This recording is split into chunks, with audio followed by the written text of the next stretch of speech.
Hello മക്കളെ, welcome to ഏഗൻ learning. നമ്മളിപ്പോൾ ചെയ്യാൻ പോകുന്നത് 5 മാർക്കിന് എക്സാമിന് വരുന്ന അങ്ങനെയുള്ള കുറച്ച് അടിപൊളി ചോദ്യങ്ങളാണ് ചെയ്ത് നോക്കാൻ പോകുന്നത്. അപ്പൊ ഇങ്ങനത്തെ വലിയ വലിയ ചോദ്യങ്ങൾ എക്സാമിന് വരുന്ന സമയത്ത് നമ്മൾ കുടുങ്ങി പോകാൻ പാടില്ല. നമുക്ക് A+ നിർണ്ണയിക്കുന്ന ക്വസ്റ്റ്യൻസ് അതൊക്കെ ആയിരിക്കും. അപ്പൊ ഈ ചോദ്യങ്ങൾ നമുക്ക് ഒന്നാമത്തെ ചോദ്യം നമുക്ക് തുടങ്ങി നോക്കാം. ആദ്യം അരിത്തമെറ്റിക് സീക്വൻസിലെ ക്വസ്റ്റ്യൻ ആണ്. ഫസ്റ്റ് തന്നെ ABCD എന്ന് പറഞ്ഞ് ഈ ചോദ്യം ഇങ്ങനെ പോകുന്നത് കാണാം. പക്ഷേ എല്ലാം ഒരിക്കലും ടഫ് ആവില്ല. അതിന്റെ ഉള്ളിൽ ചില ക്വസ്റ്റ്യനൊക്കെ ബുദ്ധിമുട്ടുള്ളത് ഉണ്ടാവുള്ളൂ. ബാക്കി എന്തായാലും കുറച്ചൊക്കെ സിമ്പിൾ ക്വസ്റ്റ്യൻസ് ഏതൊരു ചോദ്യത്തിന്റെ ഉള്ളിൽ ഉണ്ടാവും. അപ്പൊ 5 മാർക്കിന് ഒരു ചോദ്യത്തിൽ എന്തൊക്കെയാ വരുന്നത് നിങ്ങൾ നോക്കിക്കോ. ആദ്യം ഒരു അരിത്തമെറ്റിക് സീക്വൻസ് തരുന്നു, 5 7 9 എന്ന് പറയുന്ന സീക്വൻസ്. എന്നിട്ട് A ക്വസ്റ്റ്യൻ കണ്ടോ, ആർക്കും ചെയ്യാൻ പറ്റുന്ന ഒരു A question. What is the common difference? അതിന്റെ പൊതുവ്യത്യാസം എത്രയാണെന്നാ ചോദിക്കുന്നത്. പൊതുവ്യത്യാസം 5 7 9. പൊതുവ്യത്യാസം എത്രയാ? A ക്വസ്റ്റ്യന്റെ ആൻസർ കിട്ടി. 2 നമുക്ക് അവിടെ പൊതുവ്യത്യാസം വരും അല്ലെ. അപ്പൊ ഒന്നാമത്തെ ചോദ്യത്തിന്റെ ഉത്തരം എല്ലാവർക്കും കിട്ടിയെന്ന് വിചാരിക്കുന്നു. രണ്ടാമത്തെ ക്വസ്റ്റ്യൻ നോക്കുക. What is its nth term? Right its nth term എന്നാണ് ചോദിക്കുന്നത്.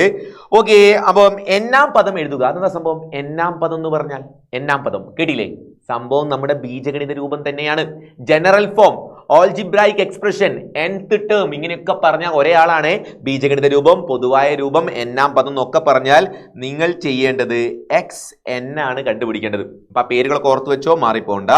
കണ്ടുപിടിക്കാനുള്ള equation dn plus f minus d. അതിൽ സബ്സ്റ്റിറ്റ്യൂട്ട് ചെയ്താൽ d എത്രയാം? d നമുക്ക് 2 അല്ലേ കിട്ടിയത്. അപ്പൊ d ഓക്കെ, d 2 ആണ്. 2n പ്ലസ് ഫസ്റ്റ് ടേം 5 ആണ്. 5 minus 2. Answer 2n plus 5 minus 2 ചെയ്താൽ 3. ജനറൽ ഫോം കിട്ടി. 2n plus 3 ആണ്. B question solve. സി ക്വസ്റ്റ്യനിൽ ആദ്യത്തെ n പദങ്ങളുടെ തുക എന്ത് എന്നാണ് ചോദിക്കുന്നത്. എന്താ കണ്ടുപിടിക്കണ്ടേ? What is the sum of the first n terms of this sequence? നമ്മൾ സാധാരണ 10 പദങ്ങളെ തുക, 20 പദങ്ങളെ തുക, ഇങ്ങനെയൊക്കെയല്ലേ കണ്ടുപിടിക്കാറ്. n പദങ്ങളുടെ തുക എന്ന് പറഞ്ഞാൽ എന്താ സംഭവം? n ടേംസിന്റെ സം. ഒരു ബുദ്ധിമുട്ടും ഇല്ല, നമുക്കറിയാം Sn is equal. n ടേമിന്റെ സം കാണാൻ നമ്മളെ ഇക്വേഷൻ എന്തായിരുന്നു? d/2 n square plus f minus d/2n. ഈ ഇക്വേഷൻ എന്തായാലും പഠിച്ചു നോക്കണേ.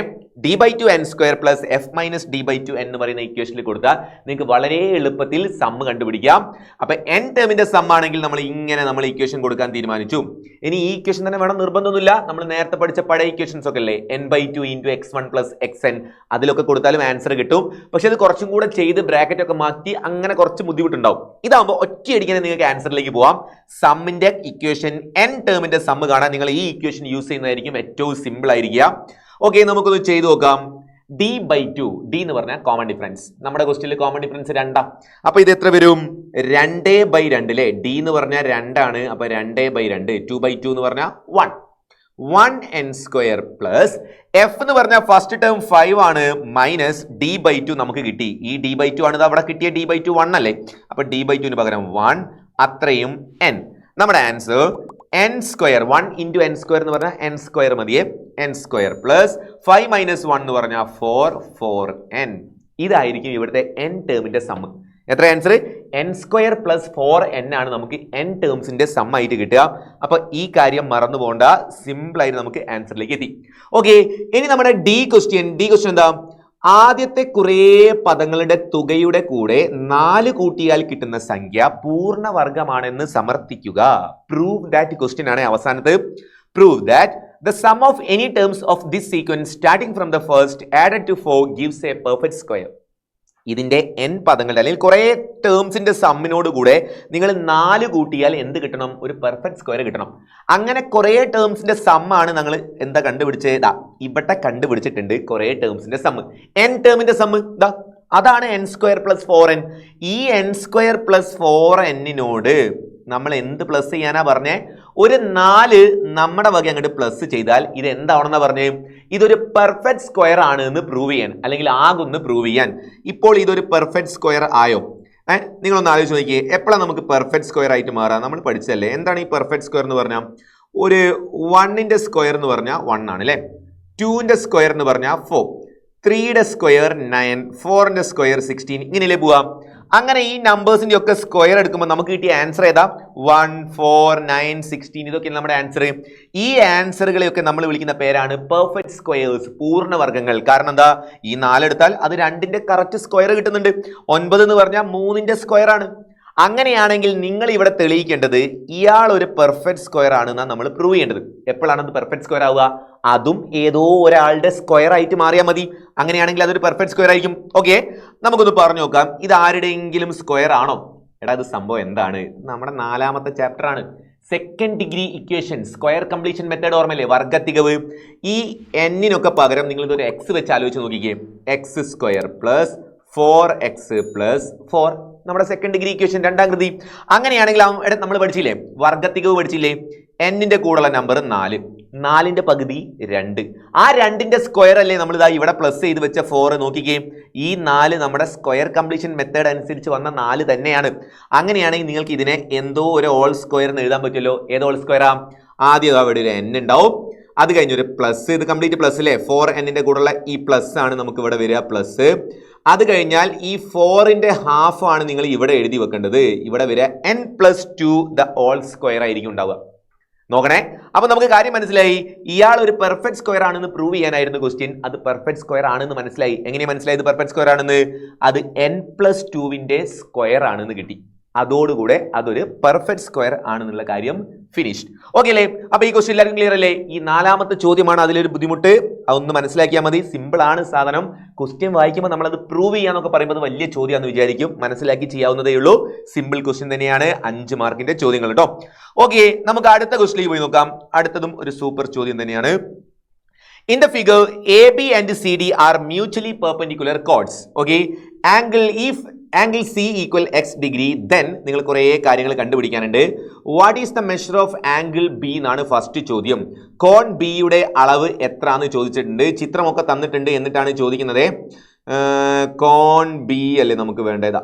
ഈ ചിത്രത്തിലേക്ക് നോക്കിക്കോ. ഇതിലെ കോൺ ബി, ഞാൻ ചിത്രം ഒന്ന് നടുവിലേക്ക് ആക്കി വെക്കുന്നുണ്ട്, ഒന്ന് വലുതാക്കി വെച്ചിട്ടുണ്ട്. ഇപ്പൊ എല്ലാവരും കാണുന്നില്ലേ? ഈ പിക്ചറിൽ നമ്മളോട് കണ്ടുപിടിക്കാൻ പറഞ്ഞ ഓരോന്ന് കണ്ടുപിടിച്ചു നോക്കാം. ആദ്യം തന്നെ തന്നത് കോൺ സി എന്ന് പറയുന്നത് ഇതൊരു എക്സ് ഡിഗ്രിയാന്ന് പറഞ്ഞിട്ടുണ്ട്. എന്നിട്ട് നിങ്ങളോട് ചോദിക്കുകയാണ് കോൺ ബി ഇത് എത്രയെന്ന് ചോദിക്കുന്നുണ്ട്. ഈ 2 കോഡുകൾ പെർപെൻഡിക്കുലർ ആണെന്ന് പറഞ്ഞതിനെ കൊണ്ട് ഇവിടെ ആംഗിൾ 90 ഡിഗ്രി ഉണ്ടാവും അല്ലെ? 90 ഡിഗ്രിയാണ്. 2 ഞാണുകളും പരസ്പരം ലംബമാണെന്ന് പറഞ്ഞിട്ടുണ്ട്. ഓക്കെ, ഇനി നിങ്ങളൊന്ന് ആൻസർ നോക്കിക്കോ. ഞാനൊരു ചാപം, ഒരു ആർക്കിന്റെ പേര് കാണിച്ചു തരാം. APD എന്ന് പറയുന്ന ആർക്ക് കണ്ടോ? ഈ ആർക്കിന്റെ 2 അറ്റങ്ങൾ, ഈ 2 അറ്റമായ എയും ഡിയും ഇങ്ങനെ സിയിലേക്ക് പോയപ്പോഴാണ് അവിടെ എക്സ് ഡിഗ്രി വന്നത്. അതേ എയും ഡിയും തന്നെയാണ് ബിയിലേക്ക് പോകുന്നത്. കണ്ടില്ലേ? ആ 2 എൻഡ് തന്നെയാണ് ഒരേ ഭാഗത്തേക്ക്. ഒരാർക്ക് ഓൾട്ടർനേറ്റ് ആർക്കിൽ ഉണ്ടാക്കുന്ന ആംഗിൾസ് എല്ലാം ഈക്വൽ ആയിരിക്കും. ഒരു ചാപം മറു ചാപത്തിൽ ഉണ്ടാക്കുന്ന കോണുകളെല്ലാം തുല്യമായിരിക്കും. അപ്പൊ നിങ്ങൾ ഈ ചാപത്തിന്റെ, ഈ ആർക്കിന്റെ 2 എൻഡ് ഇങ്ങനെ സിയിലേക്ക് പോയാലും ഇങ്ങനെ ബിയിലേക്ക് പോയാലും ആൻസർ സെയിം ആണ്. നമുക്ക് ഇവിടെയും എക്സ് ഡിഗ്രി എന്ന് തന്നെ മാർക്ക് ചെയ്യാം. ആ ആംഗിൾ ബിയുടെ വാല്യൂ നമുക്ക് കിട്ടി. എത്ര ഉണ്ടാവുക? അതും എക്സ് ഡിഗ്രി തന്നെയാണ് ആൻസർ. രണ്ടാമത്തെ ക്വസ്റ്റ്യൻ എന്താ? What is the measure of angle D? അങ്ങനെയാണെങ്കിൽ കോൺ ഡി എത്രയെന്നാണ് അടുത്ത ചോദ്യം ചോദിക്കുന്നത്. കോൺ ഡി ഒന്ന് നോക്കാം. അപ്പൊ എ കിട്ടിക്കഴിഞ്ഞ് എയുടെ വാല്യൂ നമുക്ക് എക്സ് തന്നെ കിട്ടി. എയുടെ അല്ല, എ ക്വസ്റ്റ്യൻ കേട്ടോ. ഇനി കോൺ ഡി ആണ് നമ്മൾ കാണാൻ പോകുന്നത്. കോൺ ഡി എന്തെങ്കിലും ഐഡിയ ഉണ്ടോ നോക്കിക്കോ, ചിത്രത്തിലേക്ക് നോക്കിക്കോ. ഇവിടുന്ന് നിങ്ങൾക്ക് എങ്ങനെ കണ്ടുപിടിക്കാൻ പറ്റും കോൺ ഡിയുടെ വാല്യൂ? നോക്കാം, ഇതാ നോക്കണേ. ഈ ചിത്രത്തിൽ നോക്കിയാൽ ഇവിടെയാണ് നമുക്ക് വേണ്ട കോൺ ഡി ഉള്ളത്. ഇത് എത്രയെന്നാണ് നമ്മൾ കണ്ടുപിടിക്കേണ്ടത്. ഇവിടെ 90 ഡിഗ്രി ഉള്ളത് കൊണ്ട് ഇതും 90 ഡിഗ്രി തന്നെയായിരിക്കും അല്ലേ? ഉറപ്പല്ലേ? അത് എന്തായാലും മട്ടല്ലേ വരിക? 90 ഡിഗ്രി കറക്റ്റ് വരും. ഇനി നിങ്ങൾ ഈ വാല്യൂസിലേക്ക് നോക്കേ. ഇവിടെ 90, ഇതൊരു എക്സ്, ഇത് എത്രയെന്നാണ് ചോദ്യം. ഇത് മൊത്തത്തിൽ ഒരു റൈറ്റ് ട്രയാങ്കിൾ ആണ്. ഒരാള് 90 വന്നു, ഇനി ബാക്കിയുള്ള 2 ആളും കൂടെ വേറെ ഒരു 90 ഉണ്ടാവും. അങ്ങനെയല്ലേ? ടോട്ടൽ 180 വേണ്ടേ? ഒരെണ്ണം ഇവിടെ എക്സ് ഉണ്ടെങ്കിൽ ബാക്കി ഇവിടെ ഉള്ളതും കൂടെ ചേർത്താൽ ടോട്ടൽ 90 വേണം. ആ 90യും ഇവിടെ നിൽക്കുന്ന ഈ 90യും കൂടെ ചേർത്ത് ആകെ 180 ഡിഗ്രിയാണ് ഉണ്ടാവേണ്ടത്. അപ്പൊ ഒരാൾ എക്സ് ഡിഗ്രി ആണെങ്കിൽ തൊട്ടപ്പുറത്തുള്ളവൻ എത്ര ഉണ്ടാവും? 90 മൈനസ് എക്സ് ഡിഗ്രി ആയിരിക്കും ഇവിടെ ഉണ്ടാവുക. നിങ്ങളോട് ചോദിച്ച ആംഗിൾ ഡിയുടെ ആൻസറും കിട്ടി. 90 മൈനസ് എക്സ്. ഓരോന്ന് എഴുതി നോക്കാം. ആംഗിൾ ബി നമുക്ക് എക്സ് ഡിഗ്രി എന്ന് കിട്ടി. ഇപ്പോൾ ആംഗിൾ ഡിയുടെ ആൻസറോ? ആംഗിൾ ഡിയുടെ ആൻസർ 90 മൈനസ് എക്സ് ഡിഗ്രി എന്നും കിട്ടി. ഓക്കെ, 2 കഴിഞ്ഞില്ലേ? മൂന്നാമത്തെ ചോദ്യം, what is the sum of central angles of arcs APD and BQC? APD BQC എന്ന് പറയുന്ന ആ 2 ചാപങ്ങളിലെ ആ ആർക്കിന്റെ സെൻട്രൽ ആംഗിളിന്റെ സം എത്രയെന്നാണ് ചോദിക്കുന്നത്. നോക്കണേ, അതിന്റെ രണ്ടെണ്ണത്തിന്റെ സെൻട്രൽ ആംഗിൾസിന്റെ സം ആണ് നമുക്ക് വേണ്ടത്. ആ വാല്യൂസ് നമുക്കൊന്ന് മാർക്ക് ചെയ്ത് നോക്കാം. ഇനി ഇവിടെ സെൻട്രൽ ആംഗിൾ എങ്ങനെയാണ് മാർക്ക് ചെയ്യുക? നിങ്ങൾ ഇവിടെ ജസ്റ്റ് നിങ്ങളൊന്ന് സെന്റർ മാർക്ക് ചെയ്ത് വെച്ചാൽ സെൻട്രൽ ആംഗിലേക്ക് വേണ്ട കാര്യങ്ങൾ കിട്ടും. ഇവിടെ ഒരു സെന്റർ കൊടുക്കുക. ഇവിടെയാണെന്ന് വിചാരിച്ചാൽ നമ്മുടെ സർക്കിളിന്റെ സെന്റർ. ഈ സെന്ററിലേക്ക് നമ്മൾ ഈ അറ്റത്തുനിന്ന് ജോയിൻ ചെയ്ത് വെക്കുകയാണ്. എ പി ഡിയുടെ സെൻട്രൽ ആംഗിൾ എന്ന് പറഞ്ഞാൽ ഇതാണ് ആ സെൻട്രൽ ആംഗിൾ. ഇങ്ങനെ സെന്ററിലേക്ക് പോയാൽ കിട്ടുന്ന ആംഗിൾ. ആ ആംഗിൾ എത്രയെന്ന് കണ്ടുപിടിക്കുക എങ്ങനെയാ?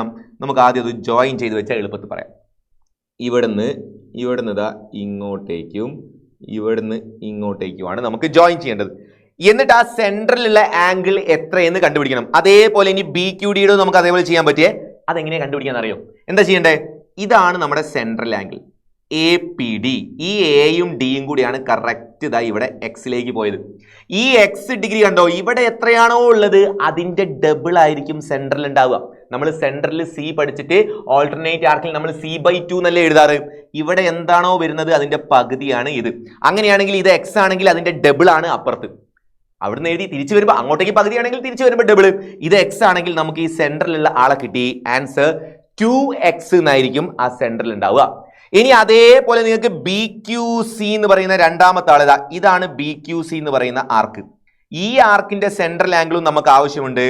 അതിന്റെ സെൻട്രൽ ആംഗിളും കൂടെ നമുക്കൊന്ന് വരച്ചു നോക്കാം. സെൻട്രലിലേക്ക് വരച്ചാൽ സി സെൻട്രലിലേക്ക് വരച്ചു വെക്കണം.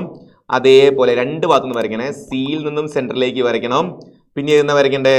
സിയിൽ നിന്നും വേണം, അതേപോലെ ബിയിൽ നിന്നും വേണം. രണ്ട് ഭാഗത്തുനിന്നും ഇങ്ങനെ സെൻട്രലിലേക്ക് ജോയിൻ ചെയ്ത നമുക്ക് സെൻട്രൽ ആംഗിൾ കിട്ടുക. ഇവിടുന്ന് ഇങ്ങോട്ടേക്കും ജോയിൻ ചെയ്യുന്നു. ചെരിഞ്ഞു പോയോ? നേരെ വരയ്ക്കല്ലേ. ഇവിടുന്ന് ഇങ്ങോട്ടേക്കും ജോയിൻ ചെയ്യുന്നു. ഓക്കെ, അങ്ങനെ നിങ്ങൾക്ക് ഇവിടെ കിട്ടുന്ന ആ ആംഗിളും കൂടെ നമുക്ക് ആവശ്യമുണ്ട്. ഇതാണ് അടുത്ത സെൻട്രൽ ആംഗിൾ ആയിട്ട് വരേണ്ട ആംഗിൾ കേട്ടാ. ഇവിടെയാണ് അടുത്ത ആൾ ഉണ്ടാവുക. ഇനി അത് എത്ര ഉണ്ടാവുക അതും കണ്ടുപിടിക്കാൻ നമുക്ക് പറ്റും. നോക്കിക്കോണേ, ഞാൻ ആ ആർക്കിനെ ഒന്ന് കാണിച്ചു തരാം. ബി ക്യു സി എന്ന് പറയുന്നതാണ് നമ്മുടെ ആർക്ക്. ആ ആർക്കിന്റെ രണ്ടറ്റങ്ങളാണ് ഇങ്ങനെ സെൻട്രലിലേക്ക് വന്നത്. അതേ രണ്ട് അറ്റങ്ങൾ, അതേ രണ്ട് എൻഡ് വേറെ എങ്ങോട്ടോ പോകുന്നുണ്ട്. നോക്കിക്കോണേ, ഇങ്ങനെ പോയി ഡി എന്ന് പറയുന്ന സ്ഥലത്ത് എത്തുന്നുണ്ട്. കറക്റ്റ് ഡി എന്ന് പറയുന്ന സ്ഥലത്ത് പോയി നിൽക്കുന്നത് കണ്ടോ? അതും ആ ആർക്കിന്റെ രണ്ട് എൻഡ് തന്നെയാണ്. അങ്ങനെയാണെങ്കിൽ ഈ ഡിയിലുള്ള ആംഗിൾ എത്രയാണോ അതിന്റെ ഡബിൾ ആണ് ഈ സെൻട്രൽ ഉണ്ടാവുക. നിങ്ങൾ ഇവിടെ എക്സിന്റെ ഡബിൾ ആക്കി ഇവിടുത്തെ സെൻട്രൽ ആംഗിൾ കണ്ടുപിടിച്ചതുപോലെ ഈ 90 മൈനസ് എക്സിന്റെ ഡബിൾ എടുത്താൽ നിങ്ങൾക്ക് ഇപ്പുറത്തുള്ള സെൻട്രൽ ആംഗിൾ കിട്ടും. നമുക്ക് ആ സെൻട്രൽ ആംഗിൾസ് ഒക്കെ ഒന്ന് മാർക്ക് ചെയ്ത് വെച്ചാലോ. എത്രയാണ് വാല്യൂസ് ഉണ്ടാവുക? ആദ്യത്തത് എക്സിന്റെ ഡബിൾ ആയതുകൊണ്ട് 2x വരും. ഇപ്പൊ 90 മൈനസ് എക്സിന്റെ ഡബിൾ അല്ലെ. 90ന്റെ ഡബിൾ എന്ന് പറഞ്ഞാൽ 180 ഉണ്ടാവും. എക്സിന്റെ ഡബിൾ 2x ഉണ്ടാവും അല്ലെ. അപ്പൊ അത് 180 മൈനസ് 2x ആയിട്ട് ഇവിടെ വരും. ഇപ്പുറത്തെ ഭാഗത്തുള്ളത് എക്സിന്റെ ഡബിൾ ആണ്. അത് ഓൾറെഡി ഒരു 2x ഉണ്ടാവും. നമുക്ക് വേണ്ട വാല്യൂസ് എല്ലാം കിട്ടി. ഒന്ന് എഴുതി വെക്കാം. നമ്മളോട് ചോദിച്ച സി ക്വസ്റ്റിന്റെ ഉത്തരത്തിലേക്ക് പോവാണ്. സിയുടെ ആൻസർ ആ രണ്ട് ആർക്കിന്റെയും സെൻട്രൽ ആംഗിളിന്റെ സം എത്രയാ? ഒരെണ്ണം നമുക്ക് 2x ആണെന്നും കിട്ടി. അടുത്ത ആള് നമുക്ക് 180 മൈനസ് 2x ആണെന്നും കിട്ടി. ഓക്കെ, അപ്പൊ 2xും മൈനസ് 2x അല്ലേ. ഒരു പ്ലസ് 2x ഒരു minus 2x cancel. Final answer 180 degree. 180 degree ആയിരിക്കും അവിടെ ആൻസർ ഉണ്ടാവുക കേട്ടോ. ആ രണ്ട് സെൻട്രൽ ആംഗിളും കൂടെ പ്ലസ് ചെയ്താൽ കിട്ടുന്ന ആൻസർ 180 ഡിഗ്രി. നിങ്ങൾക്ക് ഈ ചിത്രത്തിൽ ഒന്നുകൂടെ വേണമെങ്കിൽ ക്ലിയർ ആക്കി പറഞ്ഞുതരാം. ഇവിടെ നമുക്ക് സെൻട്രലിലേക്ക് ജോയിൻ ചെയ്താൽ നമുക്ക് കറക്റ്റ് ക്ലിയർ ആവും. ഇങ്ങനെ ഇങ്ങോട്ടേക്കുള്ള ആംഗിൾ, ഇവിടുന്ന് ഇങ്ങോട്ടേക്ക് വരുന്ന ഒരു സെൻട്രൽ ആംഗിൾ ഉണ്ടാവും. അതേപോലെ ഇവിടുന്ന് സിയിൽ നിന്നും ബിയിൽ നിന്നും വരച്ച അടുത്ത സെൻട്രൽ ആംഗിൾ ഉണ്ടോ. ഈ ആംഗിൾസ് ആണ് നമ്മൾ പറഞ്ഞത്. ഒരെണ്ണം ഇവിടെ എക്സ് വന്ന സമയത്ത് നമുക്ക് എത്ര കിട്ടി? മറ്റേത് എത്രയാ വന്നേ? ഇവിടെ നമുക്ക് എക്സ് കിട്ടി. അങ്ങനെ ഇത് എക്സ് ആവുന്ന സമയത്ത് ഈ സെൻട്രൽ ഉള്ളത് 2x ആയിട്ട് മാറി. അതേപോലെ ഇപ്പുറത്തെ ഭാഗത്ത് നമുക്ക് ഈ ആംഗിൾ ഡി മുഴുവനായിട്ടുള്ളത് 90 മൈനസ് എക്സ് ആയിരുന്നു. അപ്പൊ സെൻട്രൽ എത്ര ഉണ്ടാവും? ഈ സെൻട്രൽ ഉള്ളത് 180 മൈനസ് 2x ആയിരിക്കും ഉണ്ടാവും. അങ്ങനെ 180 മൈനസ് 2xും ആ 2xും കൂടെ പ്ലസ് ചെയ്തിട്ട് ടോട്ടൽ ആൻസർ 180 ഡിഗ്രിന്ന് കറക്റ്റ് ആയിട്ട് നിങ്ങൾക്ക് ആ ആൻസർ നടുവിൽ കിട്ടും. പോയിന്റ് കിട്ടിയല്ലോ. ഇനി അതിന്റെ ബാക്കി നോക്കേ. ഒരു ചോദ്യം കൂടെ അതിൽ ബാക്കിയുണ്ടല്ലോ.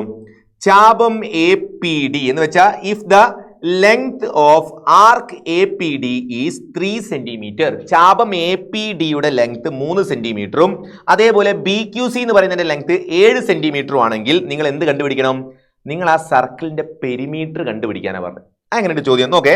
ചാപം APDയുടെ നീളം 3 സെന്റിമീറ്ററും ചാപം BQCയുടെ നീളം 7 സെന്റിമീറ്ററുമായാൽ വൃത്തത്തിന്റെ ചുറ്റളവ് കണ്ടുപിടിക്കുക. ഈ വൃത്തത്തിന്റെ ചുറ്റളവ് നിങ്ങൾ എങ്ങനെ കണ്ടുപിടിക്കും? നോക്കിക്കോ. നമുക്കിത് ഇങ്ങനെ ഒരു ക്വസ്റ്റ്യൻ നമ്മുടെ ടെക്സ്റ്റ് ബുക്കിലുണ്ട്, പക്ഷെ ഇങ്ങനെ നമ്പർ ഒന്നും തന്നിട്ടല്ല ഉള്ളത്, കുറച്ച് ചേഞ്ച് ആയിട്ടുള്ളത്. അത് ഈ രീതിയിൽ ഒന്ന് മാറ്റിയൊക്കെ ചോദിച്ചാൽ പരീക്ഷയ്ക്ക് വന്നാൽ നമ്മൾ കുടുങ്ങി പോകാൻ പാടില്ല. ഒന്ന് നോക്കണേ, എങ്ങനെ ചെയ്യേണ്ടത് നോക്കണേ. ഇവിടെ ചെറിയൊരു ആർക്ക്, ഇതാണ് BQC എന്ന് പറയുന്ന ആർക്ക്. മറ്റേ ആർക്ക് കണ്ടോ, APD എന്ന് പറയുന്ന ആർക്ക് കണ്ടോ, ഇവിടെ ഉള്ള ആളാണ് APD എന്ന് പറയുന്ന ആർക്ക്. ഈ രണ്ട് ആർക്കിന്റെ സെൻട്രൽ ആംഗിൾ ഒന്ന് നോക്കിക്കോ. ഒരെണ്ണത്തിന്റെ സെൻട്രൽ ആംഗിൾ 2x ആണ്, മറ്റേത് 180 - 2x ആണ്. അപ്പൊ രണ്ട് സെൻട്രൽ ആംഗിളും കൂടെ പ്ലസ് ചെയ്തപ്പോൾ കഴിഞ്ഞ ക്വസ്റ്റ്യനിൽ C ക്വസ്റ്റ്യനിൽ നമുക്ക് ആൻസർ 180 ഡിഗ്രി എന്ന് കറക്റ്റ് വന്നു. ഈ 180 ഡിഗ്രി എന്ന് പറഞ്ഞ ആരാ? 180 ഡിഗ്രി എന്ന് പറയുന്നത് സെമി സർക്കിളിന്റെ സെൻട്രൽ ആംഗിളാണ്. അർദ്ധവൃത്തങ്ങളുടെ കേന്ദ്രകോണാണ് 180 ഡിഗ്രി ഉണ്ടാവുക. സർക്കിൾ മുഴുവനായിട്ട് എടുത്താൽ 360 ഡിഗ്രി ഉണ്ടാവും. സെമി സർക്കിൾ ആണെങ്കിൽ 180 ഡിഗ്രിയാണ് സെൻട്രൽ ഉണ്ടാവുക. അപ്പൊ ഈ രണ്ടാളുകളും കൂടെ ചേർത്ത് വെച്ചാൽ നിങ്ങൾ നോക്കേ, നിങ്ങൾ ഈ ആർക്ക് ഇവിടെ നിന്ന് ഇങ്ങോട്ട് വെട്ടിയിട്ട് ഇവിടെ ഇങ്ങനെ വെച്ചു. ഇനി മറ്റേ കഷ്ണല്ലേ, ഈ ബാക്കിയുള്ള കഷ്ണല്ലേ, അതെടുത്തിട്ട് ഇതിന്റെ കൂടെ അങ്ങോട്ട് ചേർത്ത് ഇങ്ങോട്ടേക്ക് വെച്ചാൽ നിങ്ങൾക്ക് ആ സർക്കിളിന്റെ പകുതി കിട്ടും. കാരണം എന്താ, ആ രണ്ടെണ്ണത്തിന്റെയും സെൻട്രൽ ആംഗിൾ പ്ലസ് ചെയ്താൽ 180 ആണ്. 180 എന്നുള്ള സെൻട്രൽ ആംഗിൾ സെമി സർക്കിളിന് മാത്രമേ ഉണ്ടാവുള്ളൂ. അപ്പൊ നിങ്ങൾക്ക് ആ രണ്ട് ആർക്കും കൂടെ ചേർത്ത് വെച്ചാൽ എന്ത് കിട്ടും? സെമി സർക്കിൾ കിട്ടും. അർദ്ധവൃത്തം കൃത്യമായിട്ട് കിട്ടും. ഓക്കെ ആണേ? അതാണെങ്കിൽ നമുക്ക് നമ്മുടെ ആൻസറിലേക്ക് പോയി നോക്കാം. ഈ രണ്ട് ആർക്കും കൂടെ ചേർത്ത് വെച്ചാൽ സെമി സർക്കിൾ ആണ്. നമ്മുടെ കയ്യിൽ രണ്ട് ആർക്കിന്റെ ലെങ്ത് ഇല്ലേ? D ക്വസ്റ്റ്യനിൽ നമ്മൾ എന്താ ചെയ്യേണ്ടത്? നിങ്ങളോട് അവർ കണ്ടുപിടിക്കാൻ പറഞ്ഞത് ഈ സർക്കിളിന്റെ പെരിമീറ്റർ ആണ്, ചുറ്റളവ് കാണാനാണ് പറഞ്ഞത്. ചുറ്റളവ് അല്ലെങ്കിൽ പെരിമീറ്റർ കാണാനാണ് ക്വസ്റ്റ്യൻ. പെരിമീറ്റർ കാണാൻ നിങ്ങൾ എന്ത് ചെയ്യണം? ആ രണ്ട് ആർക്കും കൂടെ പ്ലസ് ചെയ്താൽ നമുക്കറിയാം സർക്കിളിന്റെ പകുതി ഉണ്ടാവും. സെമി സർക്കിൾ ആണ്. അപ്പൊ എത്ര രണ്ടെണ്ണം? ഒരെണ്ണം 7ഉം ഒരെണ്ണം 3ഉം ആണ് അല്ലെ, രണ്ട് ആർക്കിന്റെ ലെങ്ത്. അപ്പൊ 7ഉം 3ഉം കൂടെ എത്രയായി? 10. പക്ഷെ അത് പോരാ, അത് സെമി സർക്കിൾ ആവുള്ളൂ. അതിന്റെ ഡബിൾ എടുക്കണം. അതിനെ ഒരു *2ഉം കൂടെ ചെയ്താൽ നമ്മുടെ ആൻസറിലേക്ക് എത്തും. 2 × 10 20 സെന്റിമീറ്റർ ആയിരിക്കും നമ്മുടെ ഈ വൃത്തത്തിന്റെ ചുറ്റളവ്. സർക്കിളിന്റെ പെരിമീറ്റർ എത്ര ഉണ്ടാവും? 20 സെന്റിമീറ്റർ കൃത്യമായിട്ട് ആ സർക്കിളിന്റെ പെരിമീറ്റർ ഉണ്ടാവും. കിട്ടിയ ഐഡിയ മനസ്സിലാക്കുക. എങ്ങനെ മനസ്സിലായി? ആ രണ്ടും കൂടെ ചേർത്താൽ പകുതി ആവുന്നു. അതാണ് അതിലെ പോയിന്റ് കേട്ടോ. അത് രണ്ടും കൂടെ പ്ലസ് ചെയ്തപ്പോൾ 180 ഡിഗ്രി ഉണ്ട്. 180 ഡിഗ്രി എന്ന് പറഞ്ഞാൽ അത് സെമി സർക്കിളിന് മാത്രമുള്ള സെൻട്രൽ ആംഗിൾ ആണ്. അപ്പൊ ഈ രണ്ടാർക്കും കൂടെ ചേർത്ത് വെച്ചാൽ സെമി സർക്കിൾ ആണ്. അപ്പൊ ഈ രണ്ടാർക്കും കൂടെ 7ഉം 3ഉം കൂടെ 10 ആണ് സെമി സർക്കിൾ. 10 പോരല്ലോ, നമുക്ക് സർക്കിൾ മുഴുവൻ വേണ്ടേ? അപ്പൊ ഒരു 10ഉം കൂടെ വേണം. ടോട്ടൽ 20 സെന്റിമീറ്റർ ആയിരിക്കും ആ സർക്കിളിന്റെ പെരിമീറ്റർ ഉണ്ടാവുക. നല്ല ക്വസ്റ്റ്യൻ ആണ്. അപ്പൊ നിങ്ങൾ ചെയ്ത് നോക്കണം. ഇങ്ങനെ വലിയ രീതിയിൽ നമ്മൾ ടെക്സ്റ്റ് പഠിച്ച കാര്യങ്ങളെ ഇങ്ങനെ മാറിയൊക്കെ എന്താ പറയാ എക്സാമിന് ഉണ്ടാവും കേട്ടോ. അപ്പൊ നിങ്ങൾ തെറ്റിക്കരുത്, ചെയ്ത് നോക്കണം. അപ്പൊ ഓക്കെ, ഇത്രയും സൂപ്പർ ആയിട്ട് പഠിച്ചോ. ബാക്കി നമുക്ക് ലൈവ് കാണണം. ലൈവ് കാണുന്ന സമയത്ത് ഒരുപാട് ചോദ്യങ്ങൾ ഡിസ്കസ് ചെയ്യണം. ഓക്കെ മക്കളെ, ഓൾ ദി ബെസ്റ്റ്.